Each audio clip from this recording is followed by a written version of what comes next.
آج جو ہم گفتگو کر رہے ہیں وہ کم و بیش اسی قسم کی ہے. ابھی میں نے مثال دے کے یہ ثابت کرنے کی کوشش کی ہے کہ ایک زبان کا ترجمہ دوسری زبان میں نہیں ہو سکتا ترجمانی. لیکن ہندوستان میں ایک زبان آریائی زبان، اس کا ایک سفر شروع ہوتا ہے اور اس میں آہستہ آہستہ آہستہ سفر کرتے کرتے کرتے اس کا سفر کا اختتام ہوتا ہے 2 لینگویجز کے اوپر. اور وہ 2 لینگویجز جو آج جس کو ہم آریائی زبان کہتے ہیں وہ وہاں سے سفر شروع ہوتا ہے. اور وہ 2 زبانیں کون سی ہیں؟ ایک اردو ہے اور ایک ہندی ہے. آج کے ہمارے جو کی نوٹ اسپیکر ہیں، میں سب سے پہلے تو انہیں دعوت دینا چاہوں گا کہ وہ تشریف لائیں اور کوسی صدارت میں تشریف رکھیں. جناب ضیاء حسن صاحب، پروفیسر ضیاء حسن، یہ ہماری محفل کے آج کے کی نوٹ اسپیکر ہیں. میں آپ کے برابر بیٹھنے کی سعادت حاصل کروں گا اس تشریف کے لیے. ضیاء صاحب جو ہیں ہمارے پروگراموں میں مستقل ہمارے پیٹرن ہیں اور اس کے علاوہ ایک پریزنٹیشن یہاں دے چکے ہیں اور وہ غالب کے پرزے اڑا چکے ہیں. لیکن آج انہوں نے زبان کا پرزہ جمع کیا ہے. آج کسی کے پرزہ نہیں اڑا رہے ہیں. آج یہ جو ہے زبان کے جو جتنے بھی اوراق تھے ان کو پرزہ جمع کیا ہے اور آج میرے سامنے یہاں پیش کریں گے. ڈاکٹر ضیاء الحسن صاحب یہاں پہ یونیورسٹی میں پڑھاتے رہے. تدریس سے آپ کا تعلق ہے، آپ نے گریجویٹ لے لیا ہے آپ نے، اور ہیلتھ سائنس آپ کا ڈپارٹمنٹ تھا اور کچھ آپ کی مہارت نیوکلیئر سائنس میں بھی رہی ہے، لیکن آخر میں آپ کا ڈپارٹمنٹ ہیلتھ سائنس رہا ہے. میں بہت عزت سے اور احترام سے جناب ضیاء حسن صاحب سے درخواست کر رہا ہوں کہ پروفیسر ضیاء حسن صاحب تشریف لائیں اور اپنی پریزنٹیشن سے اپنے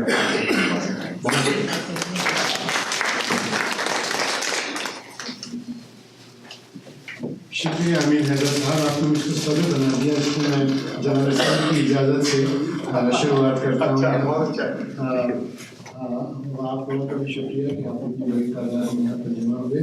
میں پہلے یہ کہنا چاہتا تھا کہ اس مسئلے میں میری کوئی مہارت نہیں ہے، میں دعویٰ نہیں کرتا، بس یہ ہے کہ دلچسپی چلی آ رہی ہے میری لسانیات سے، اور اسی سلسلے میں میں نے سوچا کہ شاید آپ لوگوں میں سے بھی کچھ لوگ ہوں جن کو دلچسپی ہو، اس لیے میں نے یہ حرکت کی. یہ آریائی زبان کا لسانی سفر یعنی ایک تاریخ کا مسئلہ ہے کہ زبانوں میں کس طرح کی تبدیلیاں ہوئیں. اور اگر میں اس پیشکش میں زیادہ لسانیت سے کام لوں تو ہو سکتا ہے کہ آپ مجھے معاف کر دیں گے. تو بہرحال اس سے پہلے کہ میں اس کی تفصیل میں جاؤں، میں یہ کہنا چاہتا تھا کہ اس میں بہت کچھ کام انگریزوں نے کیا ہمارے ہندوستان کی زبانوں کے بارے. ان میں سے 2 کا نام میں خاص طور سے لینا چاہوں گا. ایک تو ہے ولیم جونس، 18ویں صدی میں وہ انگلینڈ سے آئے، ماہر تھے لیٹن، گریک، پرشین، سنسکرت سب زبان. ہندوستان آ کے انہوں نے سنسکرت سیکھی اور وہ اپنا نام لکھتے تھے یونس آکسفورڈی. جونس وہ انہوں نے یونس بنا دیا. اچھا، تو جونس کو دیکھیے اذان ہوئی خدا یاد آیا. تو انہوں نے اس علم لسانیات کو ایک نیا موڑ دیا، ایک نیا راستہ دکھایا. اس کے بارے میں بھی کچھ بات کروں گا. اور دوسرے ہیں جارج گریئرسن، جو 19ویں صدی میں وہ ICF بن کر آئے تھے ہندوستان. انہوں نے ایک لنگوسٹک سروے آف انڈیا تیار کیا تھا 19ویں صدی کے آخر میں. اس کی 11 جلدیں ہیں اور اتنی موٹی جلدیں ہیں. انہوں نے ہندوستان کی 364 زبانوں کے بارے میں تذکرہ کیا اور ہر زبان کے قواعد، اس کا تلفظ، اس کی تاریخ سب کے بارے میں کمال کی چیز لکھی. یہ کتاب میں نے دیکھی تھی بہت سال پہلے دلی یونیورسٹی کی لائبریری میں، بہت معلوم ہوا میں اس سے. پھر اس کے بعد میں اس کے بارے میں سب بھول گیا.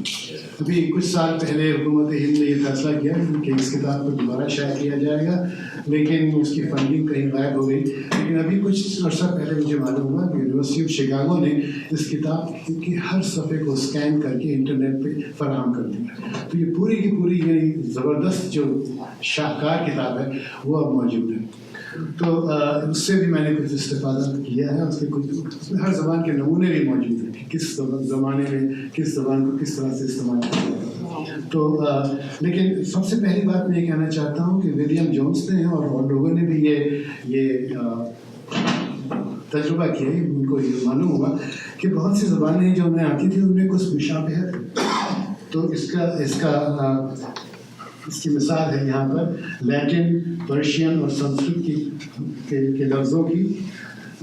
جیسے لیٹن میں کہتے ہیں ماٹر، ماں کو، پرشین میں مادر اور سنسکرت میں ماتری. تو ایک ہی طرح کے لفظ ہیں. یہ آپ کو پرشین میں جو مادر میں الٹا ہی نظر آ رہا ہے، یہ میں نے اس لیے لکھا ہے کہ یہ انٹرنیشنل فونیٹک سمبل ہے. یہ ا کی آواز کے لیے. انگریزی میں اے لکھتے ہیں تو کبھی وہ ا ہوتا ہے کبھی آ ہوتا ہے. تو اس لیے اس میں تمیز کرنے کے لیے. اسی طرح باپ کے لیے پاٹر، پدر، پتر، دو کا لفظ دو ایک، 7 کا لفظ 8 9. اور نیچے دیکھیے چلتے جائیے تو آسٹ کے معنی ہوتے ہیں ہڈی، جس سے ہمارا لفظ آسٹیوپیتھ، آسٹیولوجی وغیرہ آئے ہیں. اور فارسی میں لفظ ہے استخوان، ہڈی کے لیے. اردو میں بھی استعمال ہوا ہے. کل پاؤں ایک کاسہ سر پر جو آ گیا، یکسر مستخوان شکستوں سے چور تھا، کہنے لگا کہ دیکھ کے چل رہا بے خبر، میں بھی کبھی کسی کا سر پر. اور سنسکرت میں سے کہتے ہیں استھی. تو آسٹ، استھی، استخوان. گھٹنے کے لفظ لیٹن میں ہے جینو، جس سے آیا ہے جینو فلیکشن، کسی کے آگے سر ٹیکنا، گھٹنے ٹیکنا.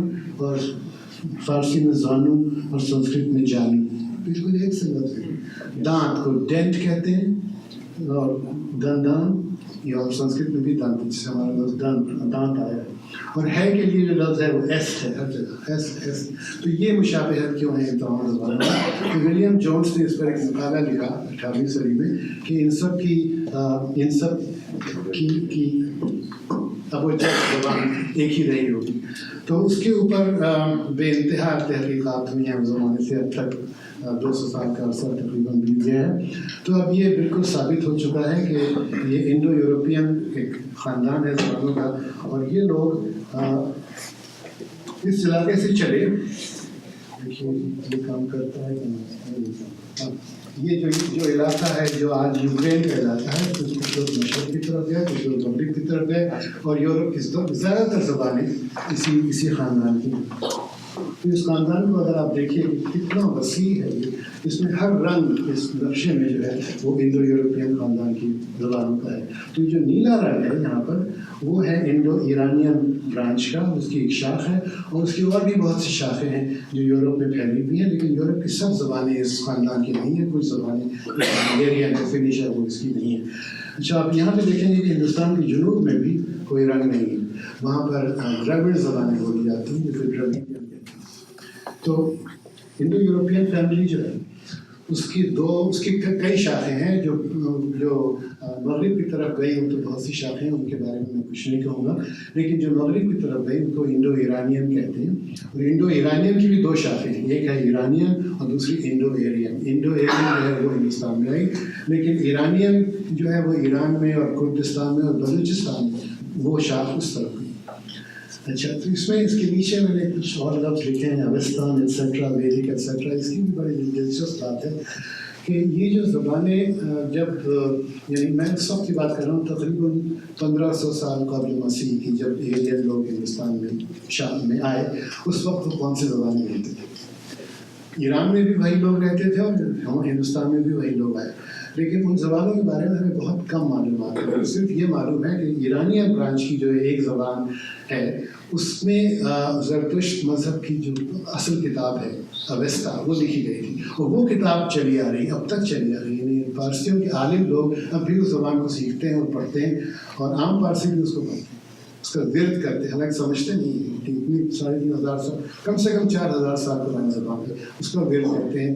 اور جیسے ہم مسلمان اکثر قرآن پڑھتے ہیں اور قرآن کے رسم الخط پڑھتے ہیں، سمجھتے نہیں ہیں، اسی طرح پارسی بھی اس کو زبان کو پڑھتے ہیں، لیکن ان کو اس کا اصل رسم الخط نہیں آتا. تو آج کل وہ اویستا کی کتابیں گجراتی رسم الخط میں شائع ہوتی ہیں تاکہ پارسی لوگ اسے پڑھ سکیں. تو یہ زبان ہے، اس کو ہم پکڑ سکتے ہیں کہ یہ زبان وہی ہے چلی آ رہی اتنے عرصے سے. اسی طرح ہندوستان میں جو وید کہلاتے ہیں، جو چار کتابیں ہیں، سب سے پرانی کتابیں ہیں، وہ بھی اسی زمانے کی ہیں. جو سب سے پرانا وید جو ہے اسے کہتے ہیں رگ وید. یہ معلوم نہیں کہ وہ ہندوستان آنے سے پہلے اس کو لکھا گیا تھا یا بعد میں لکھا گیا، لیکن وہ کم سے کم 1500 قبل مسیح کی تصنیف کی. تو اس زبان کا نام کیا تھا، وہ لوگ کیا بولتے تھے ہم جانتے نہیں، لیکن اس زبان کو انہوں نے مغرب کے لوگوں نے ویدک کا نام دیا، کیونکہ اور کوئی نام انہیں آتا نہیں. اسی طرح جو اوستا کی زبان ہے اس کا نام اوستا نہیں دیا، کیونکہ اور کوئی نام نہیں معلوم نہیں اس کے بارے میں. تو یہ دو زبانیں ہیں جو آریوں کی زبانیں ہیں، جو سب سے پرانی زبانیں چلی آ رہی ہیں. اچھا، ان دو زبانوں میں بہت مشابہت ہے، یعنی اوستان زبان میں اور ویدک زبان میں. تو اس کی ایک مثال میں دیتا ہوں. انگریزی میں the warrior said this is my realm. ویدک میں اسے کہیں گے کھتریہ اتکھون ایتات استی مما کھیتی. اور اوستان میں کشایتو اوکتا ایتات استی مما کھیترا. بالکل ایک سی زبان، یعنی کچھ لفظ ایسے ہیں جو بالکل ایک ہی سے ویدک اور اوستانی. خیال رکھیے یہ تقریباً 4000 سال پرانی بات کر رہے ہیں. تو آج تو یہ زبانیں جو ہیں یہ ایک دوسرے سے بہت ملتی جلتی ہیں. اچھا، اس میں اور بھی مشابہت ہے. تو اوپر میں نے جو یہ ٹیبل بنائی ہے یہ انگلش اوستان اور ویدک کی ہے. تو اس میں لفظ بھی بہت سے غلطی کر رہا ہوں یہاں پر. جیسے گولڈ کے لیے، سونے کے لیے لفظ ہے اوستان میں زرنیا ہے. یہ ہ سا زا شا یہ جو آوازیں ہیں یہ بدلتی رہتی ہیں ایک زبان سے دوسری زبان. ان کو سب کچھ سملنٹ کرتے ہیں، یہ ایک طرح کی آواز ہے. اچھا، فوج کے لیے اوستان میں ہائنا اور ویدک میں سینا، تو خا سے سا بن گیا. اسی طرح سے اچھا دو بڑے دلچسپ لفظ ہیں جو ویدک میں بھی ہیں اور اوستان میں بھی ہیں، دیو اور اہورا یا اسور، لیکن ان کے معنی بالکل متضاد ہیں. اوستان میں اہورا جو ہیں وہ بہت ہی اچھی روحیں ہیں، یعنی اس کے سب سے اس میں زرتشت مذہب کے سب سے بڑا جو خدا ہے اسے اہورا مزدا کہتے ہیں، اہورا. اور ویدک میں اسور ان کو کہتے ہیں جو خبیث روح ہیں، بالکل الٹے ہوئے ہیں. اچھا، اوستان میں دیو جس کو یعنی دیوا ان کو کہتے ہیں جو بہت ہی خراب لوگ ہیں، اور ویدک میں دیو ان کو کہتے ہیں جو بہت اچھی روح ہیں. اسی سے لفظ دیوتا نکلا ہے. تو یہ بالکل الٹی بات ہے. اس سے لوگوں کو یہ خیال ہوتا ہے کہ شاید ان دونوں طبقوں میں کوئی مذہبی اختلاف رہا ہوگا، اس کی وجہ سے لوگ شاید ہندوستان ہے، لیکن یہ کہا نہیں جا سکتا ہوا نہیں. تو اس کی وجہ سے بہت سے لفظ فارسی اور سنسکرت میں جو ہے، اب میں لیٹن کی بات نہیں کر رہا ہوں، فارسی اور سنسکرت میں جو ہے اس میں بہت مشابہت رکھتے ہیں. اور ان میں سے کچھ میں نے یہ مشابہت جو ہے یہ بالکل الگ ہے. ایک بات اور یہ بھی ہے کہ 12ویں صدی کے بعد سے فارسی کے بہت سے الفاظ ہندوستانی زبانوں میں آئے. 12ویں کے لیے 14ویں صدی میں وہ لفظ الگ ہے، لیکن جو اس وقت تک سنسکرت جو تھی وہ اس کا زوال ہو چکا تھا، کوئی سنسکرت نہیں بولتا اس زمانے میں. لیکن جو فارسی اور سنسکرت کی مشابہت آپ کو ملتی ہے وہ اس وجہ سے ہے کہ یہ ایک ہی ماں سے جنمے ہیں. یہ وہ جو فارسی کے لفظ بعد میں آئے ان کی بات چھوڑ دی. تو ہم یہ بہت ہی پرانے لفظوں کی بات کر رہے ہیں. دودھ کو فارسی میں شیر کہتے ہیں اور سنسکرت میں کشیر کہتے ہیں. اس سے ہمارا لفظ کھیر نکلا.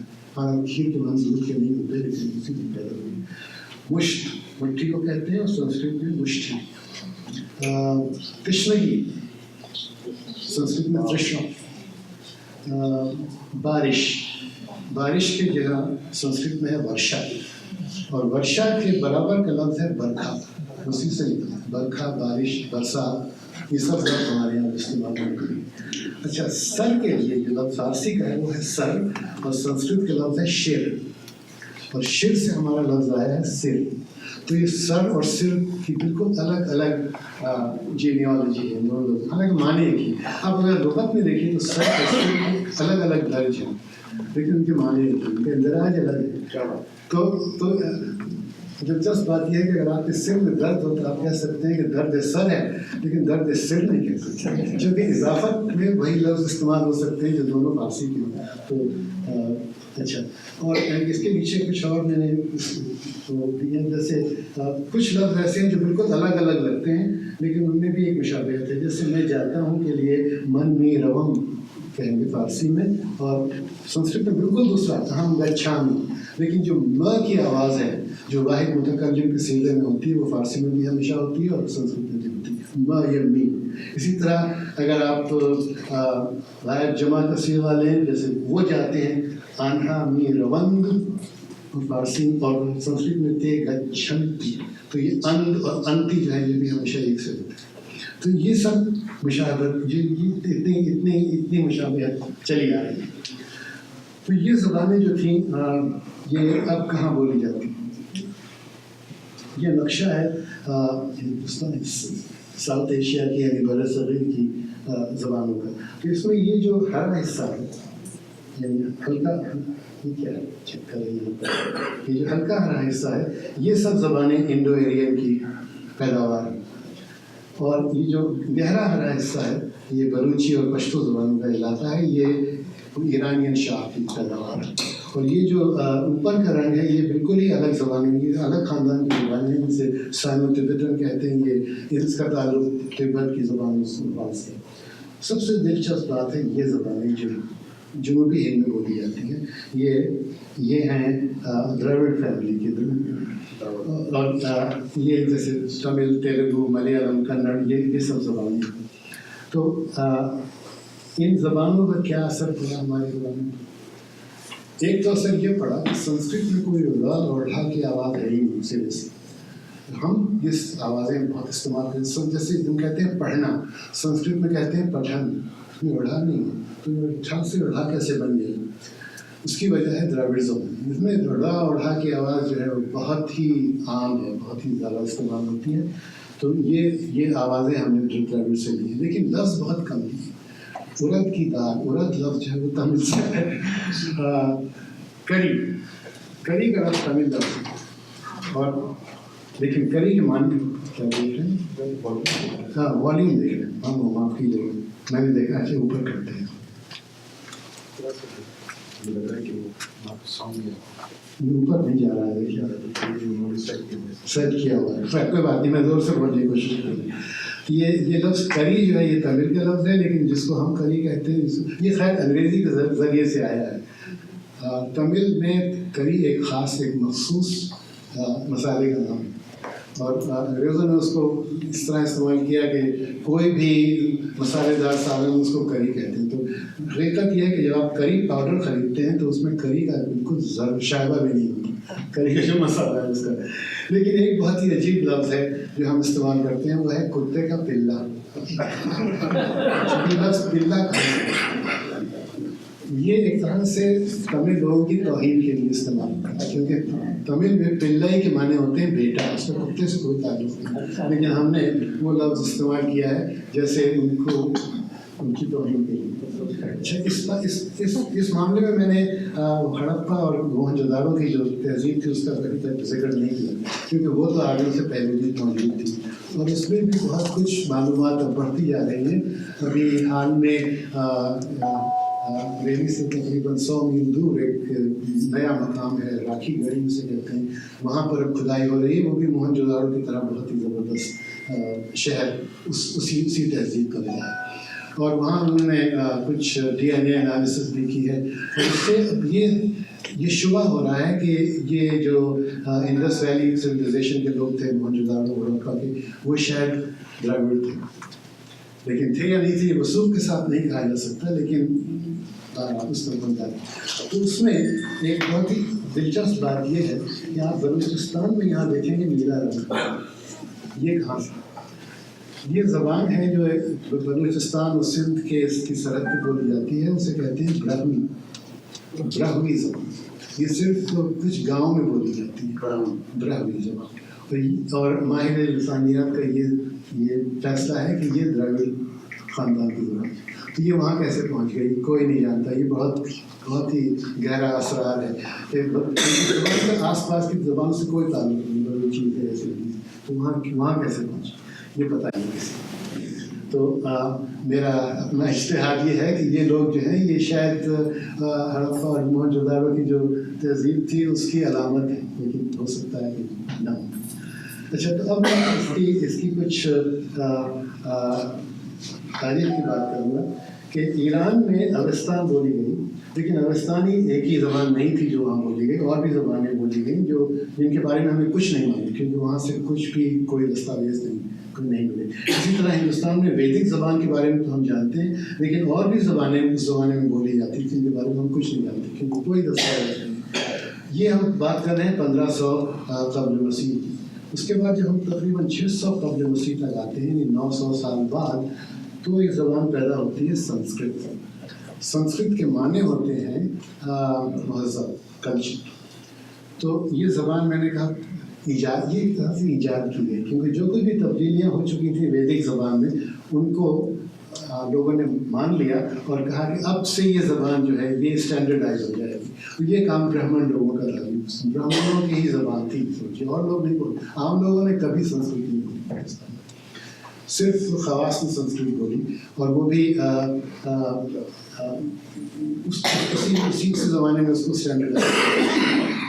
اچھا اسی کے ساتھ ساتھ اور بھی زبانیں جو بولی جاتی تھیں وہ علاقائی زبانیں تھیں. انہیں مجموعی طور پر پراکرت کا نام دیا گیا. پراکرت کے معنی ہوتے ہیں فطری، نیچرل زبان. تو جو ہم 600 سال قبل مسیح میں پہنچتے ہیں تو ایک طرف تو برہمن لوگ سنسکرت بولتے تھے اور جو اور لوگ تھے وہ پراکرت زبانیں بولتے. سنسکرت وفاقی زبان تھی، ہر جگہ لوگ اس کو سمجھتے ہیں. اس کی پھر وہی اہمیت ہو گئی جو آج انگریزی کی ہے. بہت کم لوگ بولتے ہیں انگریزی، لیکن آپ پہلے شہر کے کسی بھی کونے میں چلے جائیے آپ کو کوئی نہ کوئی انگریزی سمجھنے والا مل جائے. وہی حالت سنسکرت کی ہوئی. اور اسی زمانے میں گوتم بدھ پیدا ہوئے اور ان کی پیدائش کی ایک اہمیت ہے زبان کے بارے میں جس میں دیا گیا. تو اس کے بعد یہ بھی کچھ تاریخی معاملات ہیں کہ سکندر نے حملہ کیا 300 سال قبل مسیح. میں صحیح سال نہیں بتا رہا ہوں، میں صرف صدیوں کی بات کر رہا ہوں. اور وہ وہاں پر وہ سندھ ندی تک آیا لیکن اس کے آگے نہیں گیا اور پھر واپس چلا گیا. لیکن وہاں پر اس نے کچھ یونانی لوگ چھوڑ دیے جو وہیں پر رہے. اس کے ثبوت ہے کہ وہاں پر یونانی بولنے والے لوگ کافی عرصے تک رہے. سندھ ندی کا جی سندھ ندی کے مشرق میں وہ نہیں آئے، مغرب میں. دریا جہلم تک بھی آیا. جی دریا جہلم تک بھی آیا. جہلم تک صحیح کہہ رہے ہیں. جہلم تک آئے مطلب جب آپ سندھ ندی کہہ رہے ہیں راجا پورس تو سندھ تک آ گئے. سندھ وہ وہ واپس جانے کے لیے سندھ ندی میں ہی اپنی کشتی میں سوار ہو کر واپس آئے اور وہاں پر اسے کسی نے زخمی بھی کر دیا. لیکن اس کا میں صرف اس لیے کر رہا ہوں کہ اس سے معلوم ہوتا ہے کہ اس نے کافی تعداد میں یونانی بولنے والے لوگ وہاں پہ چھوڑ دیے تھے سوات اور افغانستان کے علاقے. وہاں کے پہاڑی علاقوں میں ابھی ایک نسل ہے جو کہتے ہیں کہ سکندر کے زمانے کی ہے. جی اس زمانے کی بہت سی چیزیں وہاں پر موجود ہیں. اچھا تو اس کی صرف سکندر کی بات کرنے کی وجہ یہ تھی کہ اس کے بعد 200 سال قبل مسیح میں اشوک نے بہت زبردست حکومت کی. لیکن اس سے پہلے میں ایک بات کرنا چاہتا ہوں کہ جہاں تک زبان کا تعلق ہے یہ پراکرت زبانیں جو تھیں یہ پڑھے لکھے لوگ ہوتے ہیں، یعنی عام لوگ یہ بھی نہیں ہوتے. پراکرت زبانیں جو تھیں وہ بہت کم لوگ ہوتے تھے پڑھے لکھے. تو ان میں سے جو لوگ تھے وہ یہ پراکرت زبانیں بولتے تھے اور یہ کم سے کم آدھی درجن ایسی زبانیں جو ہیں ان کے بارے میں ہم جانتے ہیں. لیکن ہوا یہ کہ جو لوگ جاہل تھے وہ پراکرت سے پیدا ہوئی دوسری زبانیں بولتے تھے جن کو حقارت کی نظر سے لکھا جاتا ہے. ان زبانوں کا مجموعی نام ہے اپبھرنش اور یہی وہ زبانیں ہیں جو آج ہم بولتے ہیں. ان زبانوں کو سب سے اوپر سنسکرت تھی، اس کے نیچے پراکرت زبانیں اور ان کو تو بہت ہی حقیر زبانیں سمجھا جاتا ہے. یہی زبان میں کوئی ادب نہیں تھا، کچھ نہیں تھا، لکھی بھی نہیں جاتی، تو اس لیے ان کے نمونے بھی نہیں ہیں ہمارے پاس. لیکن اس کے بعد ان میں سے کچھ زبانوں نے ادبی درجہ اختیار کر لیا اور یہی موجودہ زبانیں بولی جاتی ہیں. تو یہ جو پراکرت زبانیں ہیں ان کے کئی ہیں اور پوری فہرست یہاں پر میں نے لکھی ہے، ارد مغربی تاملی وغیرہ. ان میں سے صرف دو کی بہت 2 یا 3 کی اہمیت ہے. سب سے اہمیت والی زبان ہمارے لیے جو ہے وہ ہے اسے کہتے ہیں شورسینی، اور اس سے نکلی ہے پنجابی، کھڑی بولی، برج بھاکھا، اودھی، یہ سب زبانیں شورسینی سے نکلی ہیں. اور کھڑی بولی جو ہے وہ اردو اور ہندی کی اساس ہے. تو یہ شورسینی سے پیدا ہے.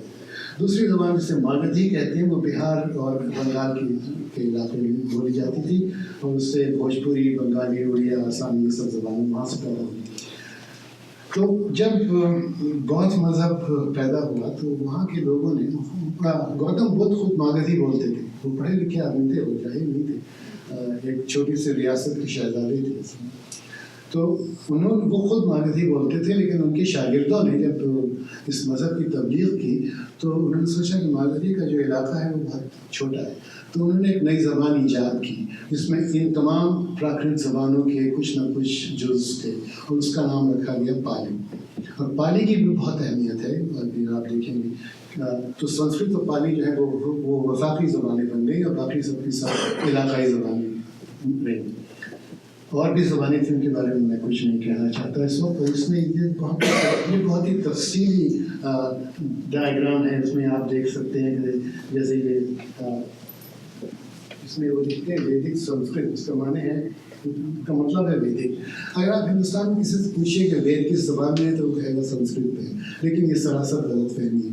کیونکہ اگر آپ سنسکرت سیکھیں گے تو وید آپ کی سمجھ میں نہیں آئے گی، اس کی زبان سمجھ میں نہیں آئے گی. لیکن اس سے یہ شورسینی جو ہے اس سے یہ تمام زبانیں پیدا ہوئی اس طرف جتنی ہیں، چاہے وہ پنجابی، ڈوگری، سندھی، گجراتی، کشمیری، نورستانی، ہریانوی، اردو، ہندی، بنگالی وغیرہ، نیپالی، یہ سب زبانیں شورسینی سے ہیں.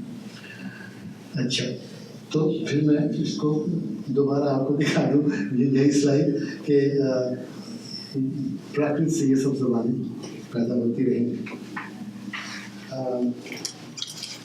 اچھا، ان کے نام جو ہیں جیسے پنجابی، یہ تو نام بعد میں پڑا، اس میں کوئی اسے پنجابی نہیں کہتا. اسی طرح کھڑی بولی کا نام بھی بعد میں پڑا. یہ سب نام بعد کے.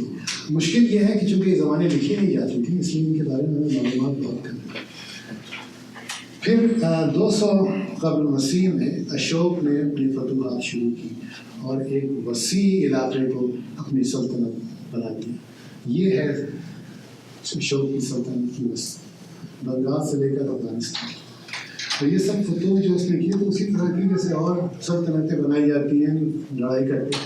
لیکن یہ سب لڑنے کے بعد اور یہ سب قائم کرنے کے بعد وہ خود بودھ مذہب اس نے اختیار کر لیا، اور اس کی تبلیغ کے لیے بہت کچھ پیسہ خرچ کیا، لوگوں کو بھیجا، تو وہ یہ مذہب تمام علاقے میں پھیل گیا. تو اس وقت تمام زیادہ تر ہندوستان جو تھا وہ بودھ مذہب کا ہو گیا، اور یہ برہمنوں کی بالکل مخالفت میں تھا، کیونکہ اس میں بودھ مذہب میں کوئی ذات پات نہیں، اور دیوتاؤں پر بھی کوئی اہمیت نہیں دی جاتی. اس میں اہمیت اس بات پہ دی جاتی ہے کہ آپ کے خیالات کیسے ہیں، آپ کے عمل کیسے ہیں. تو برہمنوں کو نیچا دکھایا. اچھا، اسی زمانے میں نہیں کہنا چاہتا، یہ جو اچھا، تو یہ جو افغانستان تک یہ زبان اور یہ مذہب پھیل گیا، اور وہاں پر افغانستان میں بہت سے گوتم بدھ کے مجسمے تیار کیے گئے، وہ ابھی موجود ہیں سینکڑوں کی تعداد میں. اور ایک دلچسپ بات یہ ہے کہ یہ مجسمے جو ہیں ان کا فن مجسمہ سازی جو ہے وہ یونانی ہے. تو اس سے ثابت ہوتا ہے کہ یونان کے لوگوں نے مجسمے بنوائے. ایک اور دلچسپ بات یہ ہے کہ جو فارسی بولنے والے تھے انہوں نے مجسمے دیکھے، ان کو بتایا گیا کہ یہ بدھ ہے، اور بدھ کا انہوں نے غلط تلفظ کیا اور کہا بدھ. تو بدھ کا لفظ جو ہے وہ اصل میں بدھ کا مسخ شدہ خیال ہے، اور پھر وہ کسی مجسمے کے بدھ کا لفظ. اچھا، یہ جو پہاڑ ہیں ان کو ہندو کش کہتے ہیں. ہندو کش کیوں کہتے ہیں؟ ہندو کش کے لفظی معنی ہے ہندو کو مارنے والا. تو یہ کیوں کہتے ہیں؟ ہندو کے معنی اس وقت وہ نہیں تھے جو اب ہیں. ہندو کے معنی تھے ہند کا کوئی بھی باشندہ، اور وہ تھے بدھ مذہب والے لوگ. تو یہ میدانی علاقوں سے لوگ زیارت کے لیے جاتے تھے بدھ لوگ افغانستان، وہاں پہ ان کی درگاہیں تھیں اور راہب رہتے تھے وغیرہ وغیرہ. لیکن ان میں سے زیادہ تر لوگوں کو وہاں کی سردی کا اور برف کا کوئی اندازہ نہیں تھا، تو اکثر ایسا ہوا کہ زائرین وہاں گئے اور برف میں پھنس گئے اور وہیں مر گئے. تو اس وجہ سے ان پہاڑوں کو ہندو کش گئے. یہ آج کل کے ہندوستو والوں کو مت بتلائیے گا. تو یہ مذہب جو تھا یہ ہندوستان میں لیکن اس کے باہر بھی پھیلا ہوا. یعنی اس کے ریکارڈ ہیں کہ چین سے فلاں آدمی آیا، اس نے پالی سے سنسکرت پالی سے اپنی چینی زبان میں ترجمہ کیا اور پھر وہاں سے وہاں پہنچا. یہ جاپان تک پہنچ گیا یہ مذہب. اور جاپان میں آپ نے زین بدھزم کا نام سنا ہوگا. یہ اصل میں پالی کا لفظ ہے دھیان، وہ ہم بھی استعمال کرتے ہیں، دھیان سے پڑھو، دھیان سے کام کرو. یہ دھیان کا لفظ دھیان کے معنی ہوتے ہیں میڈیٹیشن، اس معنی میں استعمال ہوتا ہے اس میں مذہب. تو یہ مذہب یہ لفظ جب جاپان تک پہنچا تو یہ دھیان سے زین بن گیا. تو زین بھی دھیان کی ایک شکل ہے. ہندو کا لفظ آپ نے کیا بتایا کہ معنی کیا ہے؟ یہ فارسی کا لفظ ہے اور اس کے معنی ہے کوئی بھی ہند کا باشندہ. ہند کا باشندہ. بخال ہندوش بخشم سمر کندو. بالکل. تو کیا مطلب اگر آپ ترک شیرازی بتس تارت دلے مارا بخال ہندوش بخشم ایک خال کے لیے تو مطلب کہ اس ہندو کے دل کے لیے. جی اس کا مطلب کالا نہیں جیسے حدیث کا بھی ایک مصرع ہے کہ اس ہند سے اب وقت میں کیا رکھا ہے. حدیث تو بات کی بات ہے نہیں، لیکن جو خال جو ہے خال تو تل کو کہتے ہیں. تو وہ تل عموماً کالا ہوتا ہے. ہاں کالا ہوتا ہے. معلوم کا ہو رہا ہے. اچھا مشروم میرا خیال موضوع سے ہٹ رہے ہیں تو ذرا وہاں پہ تصویر نہ ٹوٹے. نہیں کوئی بات نہیں ہے، آپ تو بالکل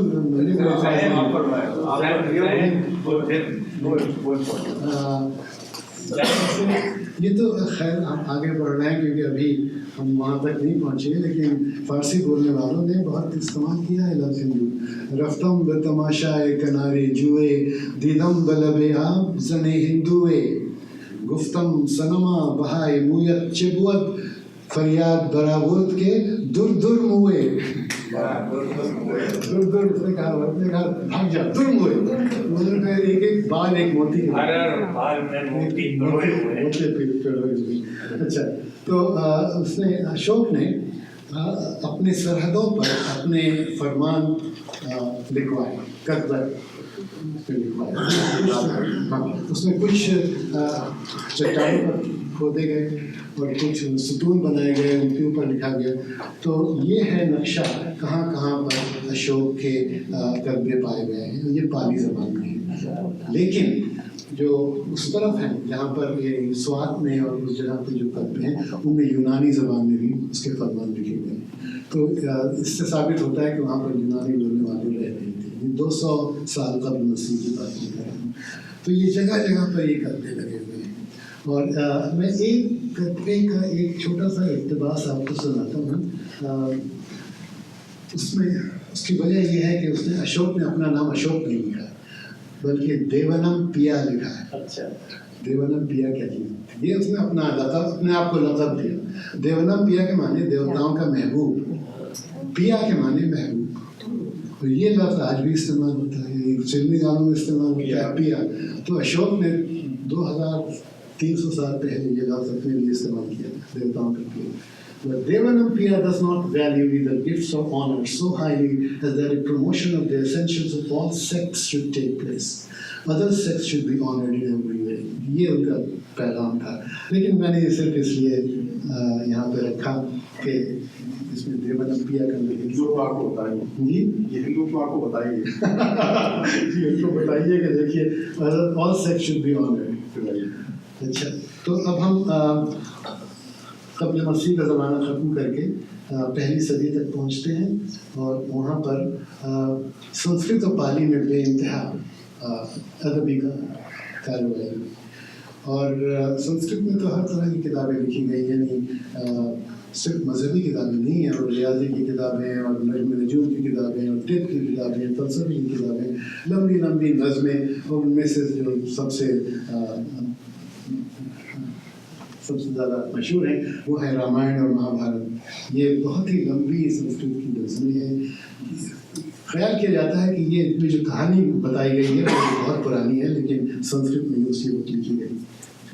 اور اس کے لیکن پھر جو سنسکرت کا زوال شروع ہوا وہ ہوا گپتا سلطنت کے خاتمے کے بعد, اور اس کے بعد یہ بدھ مذہب جو تھا بھی رفتہ رفتہ غائب ہونے لگا ہندوستان سے, اور انہوں نے اپنا ثقافتی اور لسانی اقتدار پھر سے قائم کرنا شروع کر دیا. اور سے کہیے کہ جو کچھ کارروائی اب تک ہوئی تھی ان زبانوں میں وہ ختم ہونے لگی, اور ایک طرح سے ڈارک ایجز شروع ہو گئی وہاں پر. اور یہ اپرنش زبانیں جو تھیں, جو جاہل لوگ بولتے تھے, وہ 7ویں صدی سے لے کر 12ویں صدی تک ہیں, چلتی رہیں, عام لوگ بولتے رہے, اور ان میں کچھ بھی لکھا ہوا ہمیں موجود نہیں. تو ان کے بارے میں جو معلومات ہے وہ صرف اس لیے ہے کہ سنسکرت میں اس کے بارے میں کچھ لکھا گیا, لیکن وہ زبانیں کیا تھیں, کس طرح کی تھیں, یہ ہم نہیں جانتے. تو میں اب اس میں تھوڑی سی دھاندلی کروں گا ان زبانوں کے نمونے دکھانے کے لیے, کیونکہ میرے پاس ان کے نمونے ہیں نہیں, کسی کے پاس بھی نہیں ہے کہ 11ویں 12ویں صدی میں یہ زبانیں کیا تھیں. لیکن گریئرسن نے ان زبانوں کے نمونے 19ویں صدی میں تیار کیے تھے. تو میں اب 19ویں صدی میں پہنچ کر آپ کو ان کے نمونے کچھ دکھاؤں گا, لیکن خیال رہے کہ یہ نمونے اس وقت کے نہیں ہیں جس وقت کے ہم چاہتے ہیں. جی, یہ خیال ہی نہیں, نمونے 19ویں صدی میں تیار کیے گئے, لیکن 12ویں صدی میں وہ کیا بولتے تھے یہ نہیں جانتے, یعنی ان زبانوں میں جو سب سے حقیر زبانیں تھیں. تو گریئرسن نے کیا کیا ہے کہ اس نے بائبل کا ایک کہانی لی, جسے کہتے ہیں پیرابل آف دا پروڈیگل سن. وہ بائبل میں ایک کہانی ہے, اس نے 364 زبانوں میں اس کا ترجمہ کروایا. اس لیے نہیں کہ وہ کوئی تبدیلی کام کر رہا تھا, بلکہ اس لیے کہ اس کہانی میں ماضی, حال, مستقبل سب چیزیں اس میں استعمال ہوتے ہیں. تو میں اس کو پہلے آپ کو کھڑی بولی میں دکھاؤں گا, کیونکہ کھڑی بولی کو سمجھنا آسان ہے, کیونکہ وہی اردو اور ہندی کی بیسس ہے. کھڑی بولی میں اچھا کہانی یہ ہے کہ ایک آدمی کا بیٹا تھا, اس نے سب جائیداد کا حصہ لے کے چلا گیا, اس کو اڑا دیا, لیکن جب واپس آیا تو باپ نے اس کو گلے لگایا, یعنی باپ یعنی اللہ غفور ہے, یہ اس کا مطلب ہے. تو لکھتے ہیں کسی مانوس کے 2 بیٹے تھے, ان میں سے لوہرے نے باپ سے کہا, لوہرے نے ابھی چھوٹے نے باپ سے کہا, ہے باپ آپ کے دھن میں جو میرا بکرا ہو اس کو مجھے دے دیجیے. تب اس نے اپنا دھن ان میں بانٹ دیا. بہت دن نہیں بیتے کہ لوہرا بیٹا سب کچھ بٹور دور دیش چلا گیا, اور وہاں لچپن میں دن بتاوتے اپنا دھن اڑا دیا. جب وہ سب کچھ اڑا چکا تب اس دیش میں اکال پڑا اور وہ کنگال ہو گیا. پوری کہانی یہ ایک نمونہ ہے اس کا کھڑی بولی. یہ نمونہ ہے اس زبان کا جس سے اردو اور ہندی کی پیدائش ہوئی. اچھا, لیکن نئی زبان نہیں تھی, شروع سے اور بھی بہت سی زبانیں پیدا ہوئی ہیں, ان کے بھی میں کچھ نمونے آپ کے سامنے جلدی جلدی پیش کروں گا.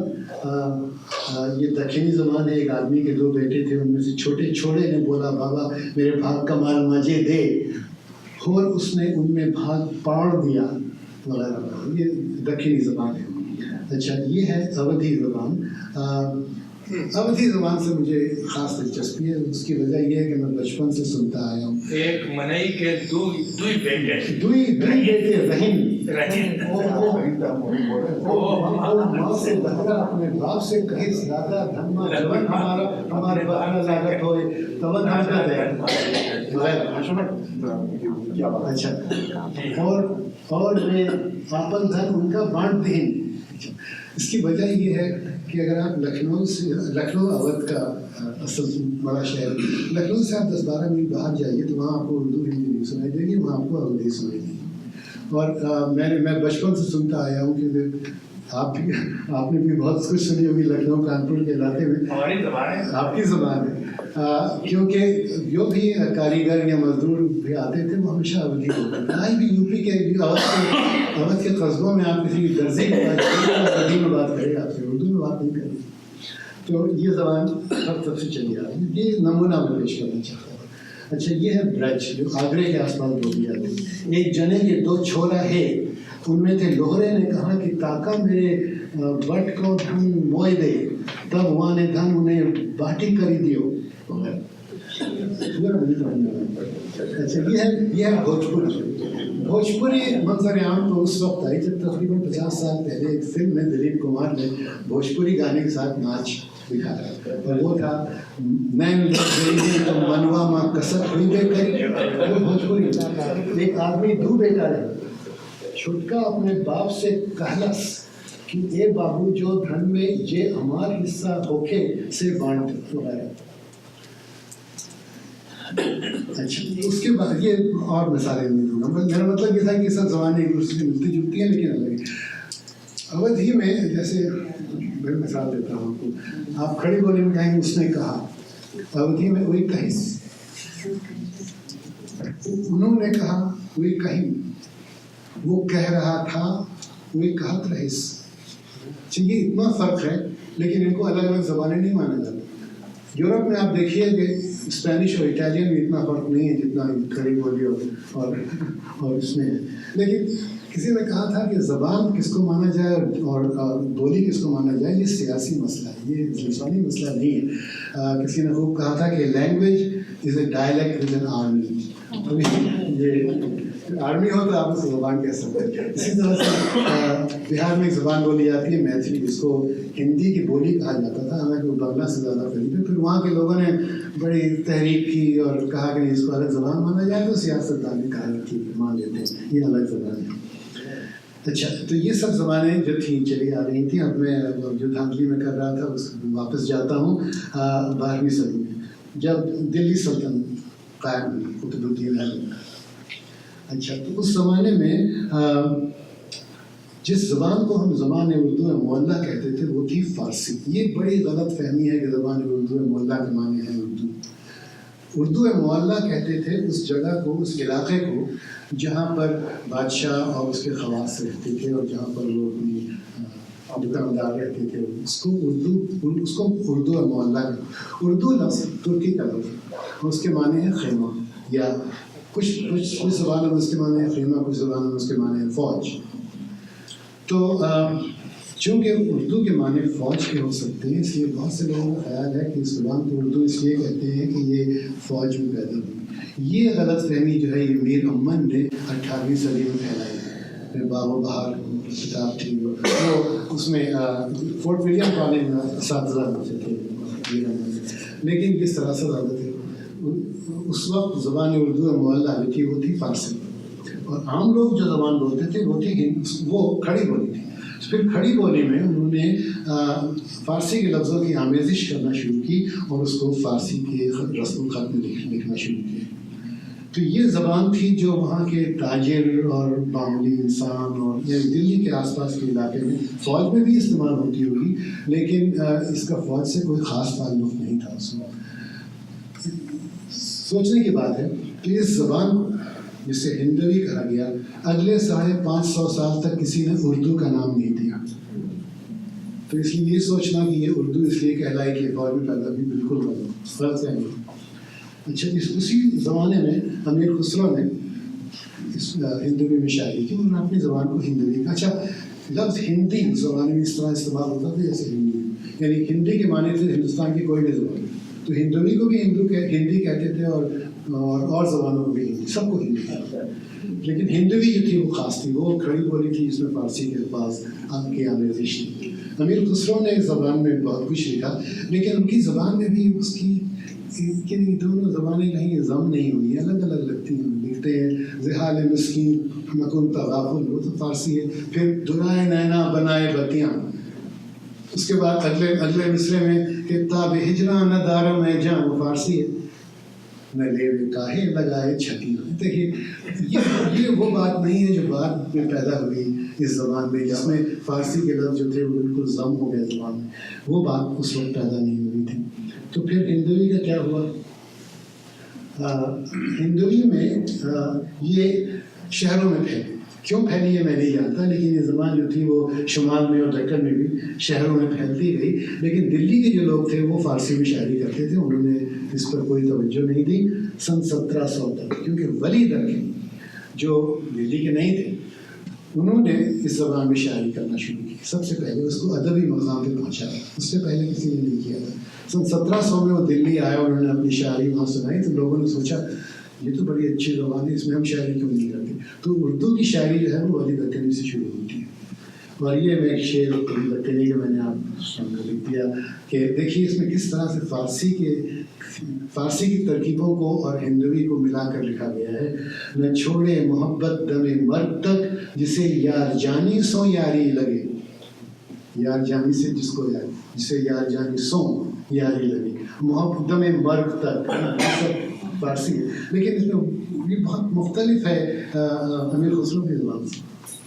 تو اس کے بعد ہندوی میں شاعری شروع ہوئی اور اس کو ریختہ کا نام دیا گیا. اور ریختہ کے معنی ہوتے ہیں پھیلایا ہوا یا ڈسٹریبیوٹیڈ. تو اس کا مقصد یہ تھا کہ اس میں یہ فارسی کا الگ اور کھڑی بولی کا الگ ٹکڑا نہیں ہے، بلکہ فارسی کے لفظ جو ہے اس میں پھیلے ہوئے ہیں، اس لیے اس کو ریختہ کا نام دیا گیا. تو یہ ریختہ کا نام بھی چلتا رہا. 1900 صدی میں غالب نے استعمال کی. جی 1500 ہجری میں قلی قطب شاہ پہلا صاحب دیوان شاعر ہے اردو کا. جی یہ تاریخ میں جی آپ کہہ رہے ہیں کہ 1700 میں ولی دکنی نے نہیں، میں یہ کہہ رہا تھا کہ دل کے شمال میں یہ اردو شاعری جو 1700 سال سے پہلے نہیں، کیونکہ دکن میں ضرور ولی دکنی اسی کے علاوہ ہے.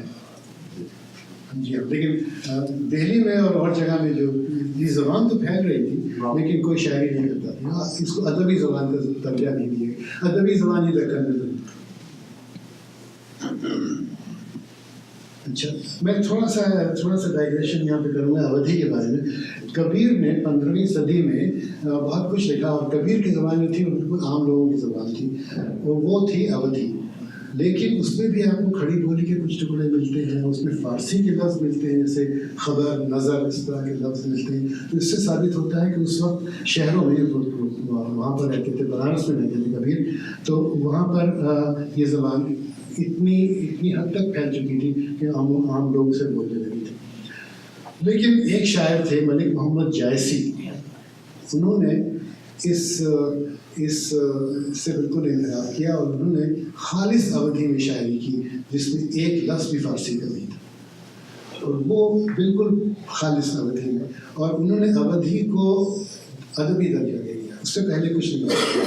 ان کی سب سے مشہور نظم ہے پدماوت، اس میں کئی ہزار بند پر مشتمل ہے.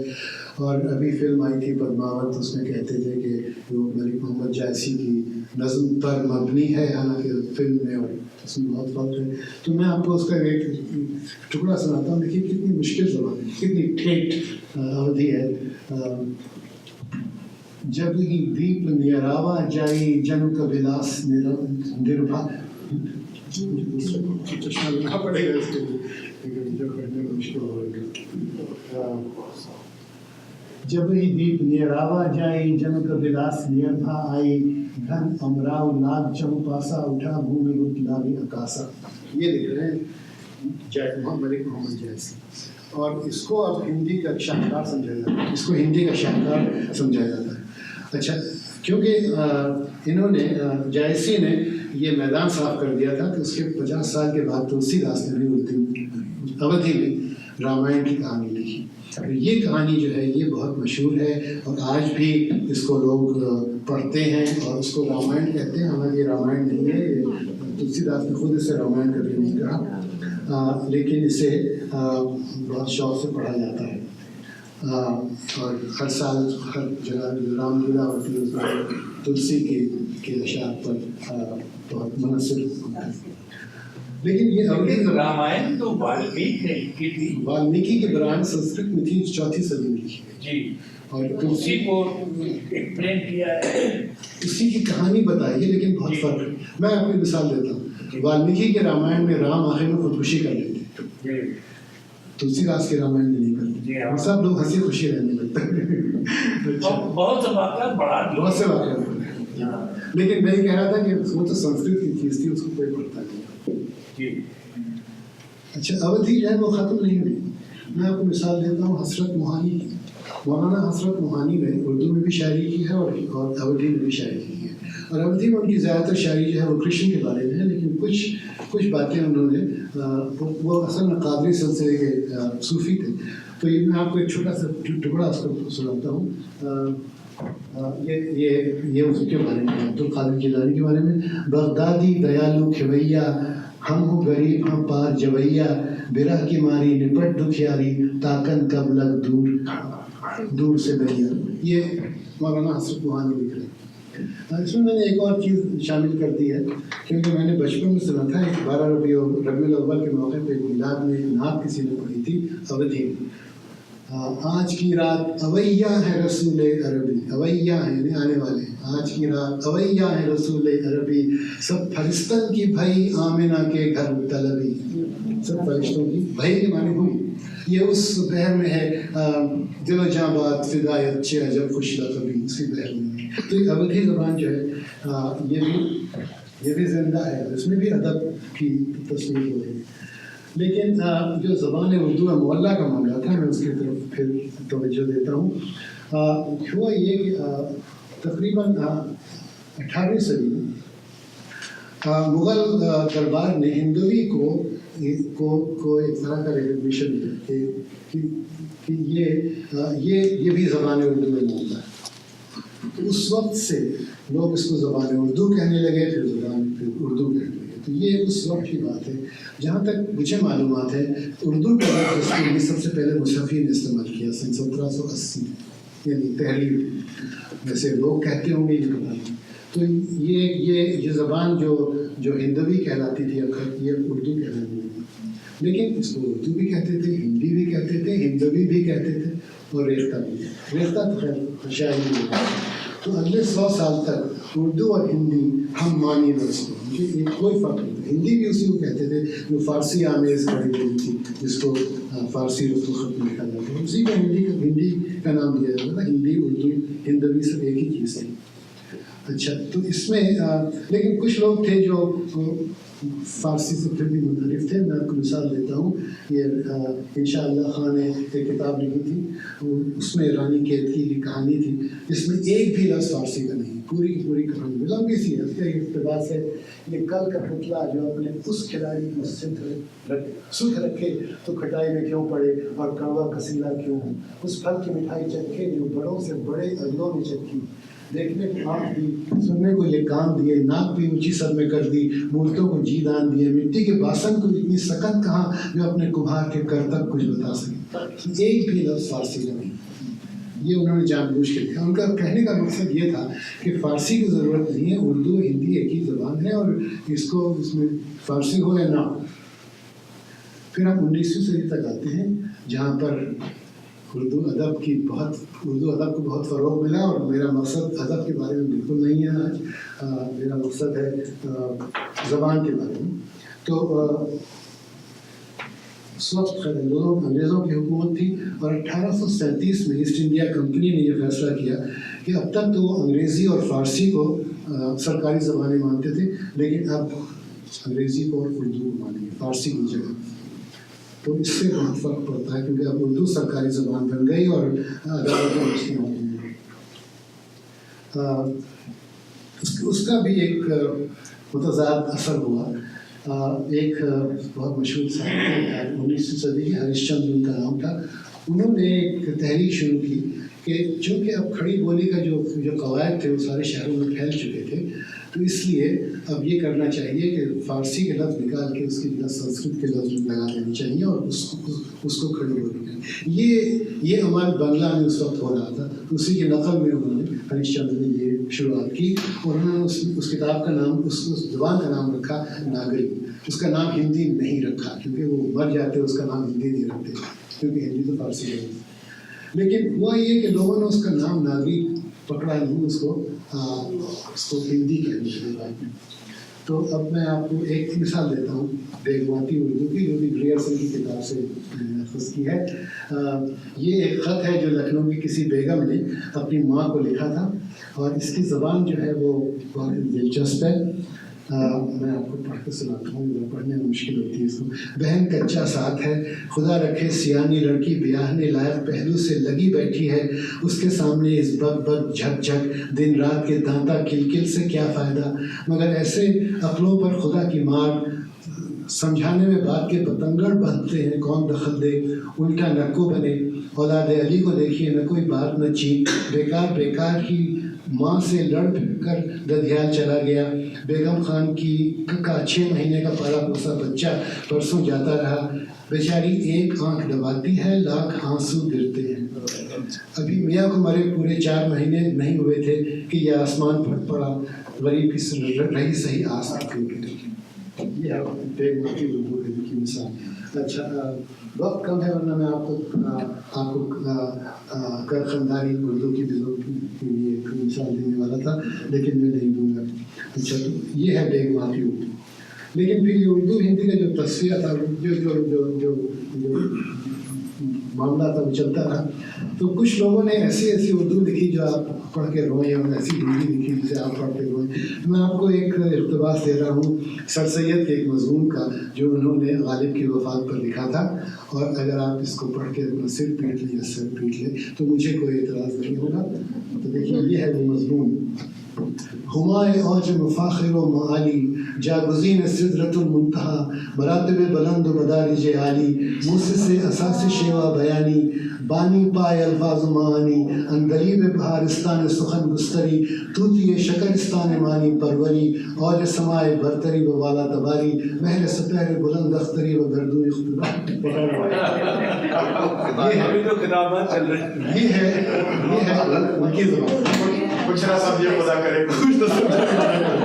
اچھا اسی کے مقابلے میں ہندی بھی کچھ کم نہیں ہے اس کے مقابلے میں. تو میں آپ کو ایک ہندی کی مثال بھی دیتا ہوں اسی طرح سے. اس میں آپ یہ بہت مشہور نظم ہے تم اور میں نرالا کی، اور تم سے مطلب ہے خدا اور میں سے مطلب ہے انسان. تو اس میں آپ تم ہو میں ہوں یہ آپ کی سمجھ میں آئے گا. لیکن باقی لفظ جو ہیں، تم رن تانڈو انماد نرتیہ میں مکھر مدھر نوپر دھونی، تم ناد وید اومکار سار میں کوی شرنگار شرومڑی، تم یش ہو میں ہوں پراپتی، تم کند اند اروند شبھر تو میں ہوں نرمل ویاپتی. تو دیکھیے سر سید کا مقابلہ ہے یہاں پر. تو لیکن یہ ہمیشہ ایسا نہیں ہوتا. ہندی کی بھی بہت روپ ہے. ہندی کے مشہور نامور شاعر ہیں ہریونش رائے بچن، جو امیتابھ بچن کے بعد تھے. ان کی ایک بہت لمبی نظم ہے، اس کا عنوان ہے کارواں گزر گیا غبار دیکھتے رہے. دیکھیے ہر طرح کے لوگ ہوتے ہیں. تو اب تو خیر انگریزی کا دورہ ہے، تو دیکھیے کیا ہو رہا ہے کہ لوگ بٹ اینڈ کے لفظ میں وہاں گیا بٹ وہ وہاں نہیں تھے، اس طرح فلم آئی تھی، اس کا نام تھا جب وی میٹ. تو اب اردو ہندی شاعری کا کیا مستقبل ہے؟ میرے خیال سے جیسے انگریزی کے لفظ آتے جا رہے ہیں تو وہی مستقبل ہوگا. تو اس کی مثال میں آپ کے سامنے پیش کرتا ہوں. تیرے کلیئر فیس کی بیوٹی نے میرے جنٹل ہارٹ کو توڑ دیا. تو نے نائٹ میں آنے کا پرومس کیا، میں نے نائٹ سلیپنگ چھوڑ دیا. یہ ہے ہماری شاعری کا مستقبل. تو نائٹ سلیپنگ تو خیر الگ بات ہے، لیکن ڈے سلیپنگ بھی بہت اہم چیز ہوتی ہے. اور میں نے آپ کو وقت ضائع کیا، اور ڈے سلیپنگ سے آپ کو میں محروم رکھا، تو اس لیے آپ کی توجہ